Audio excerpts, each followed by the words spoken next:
I'm Filippo Giancarlo Martinelli from PNO Consultants. PNO is the biggest strategic grant and innovation consulting firm in Europe. We have offices in around 6 countries and a special operation in Brussels, which I manage. We are approximately 250 people, most of us scientists and engineers. Our core focus is helping our clients to source funding for their innovation, as well as strategic advice of what comes before and after funding.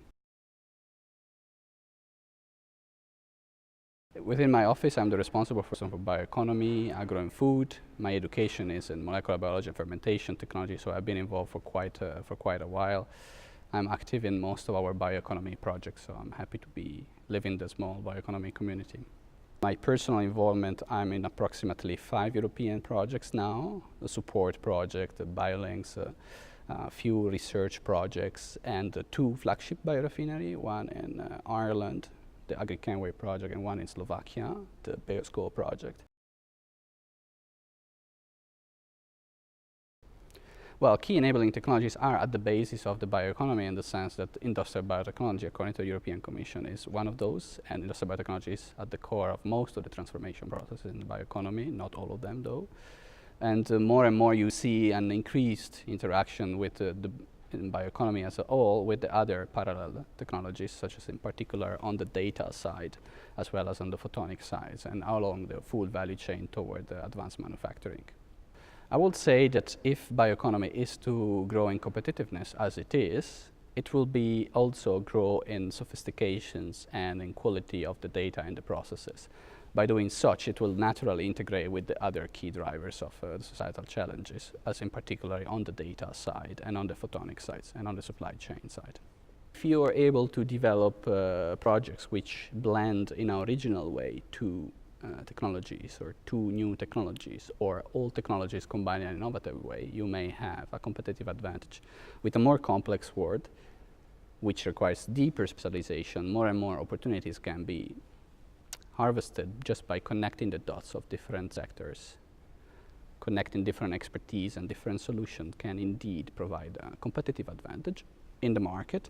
And meanwhile, it also provides quite a strong competitive advantage in trying to source funding, because there is, generally speaking, an appreciation from many funding bodies for cross-disciplinary and integration of technologies. Well, the main challenge is overall basic economic competitiveness as a whole bioeconomy against fossil. It's very difficult to compete with something that comes out of the ground by itself. Specifically for Europe, there is additional competitive issues, economic competitive issues against the other big bioeconomy players, such as Brazil and USA or Southeast Asia, which have scale and deregulation. So the main driver being a problem of cost basis. Europe tends to be rather expensive, and the regulatory stability issue. Europe tends to be rather complex and often not stable. Overall, it's about putting steel on the ground and investing in big plants, 100 million, 200 million, so it requires proper assurances on the framework, being support on finance, being stability of legislations, mandates and bans.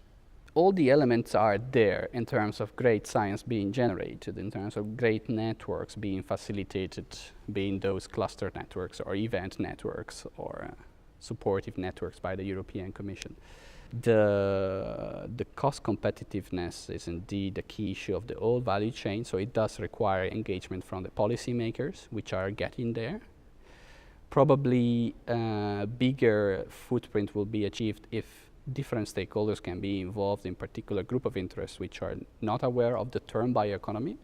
So the ability of the bioeconomy people to speak to the interest of those who don't know the meaning of the bioeconomy word will be quite an asset. Speaking to agro people, forestry people, defense people. As a matter of fact, bioeconomy can provide services to all these kind of stakeholders, even though not with the same word.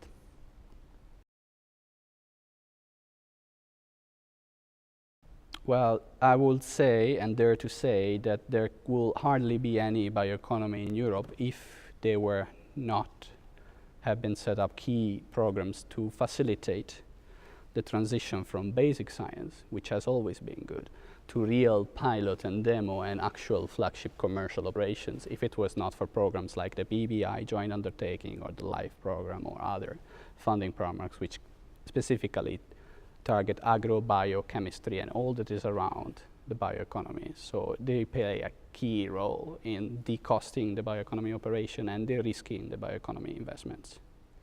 It's a little bit a complex word to enter into for outsiders, but normally it's a word full of rewards beyond the mere grant. I've seen great business deals, great alliances being forged just by being into projects. I'm quite impressed by the ability to talk about serious technological issues in a non-academic setting, so that's quite interesting. Networking has been interesting and positively profitable so far, so I'm rather satisfied and I hope they can continue the next year.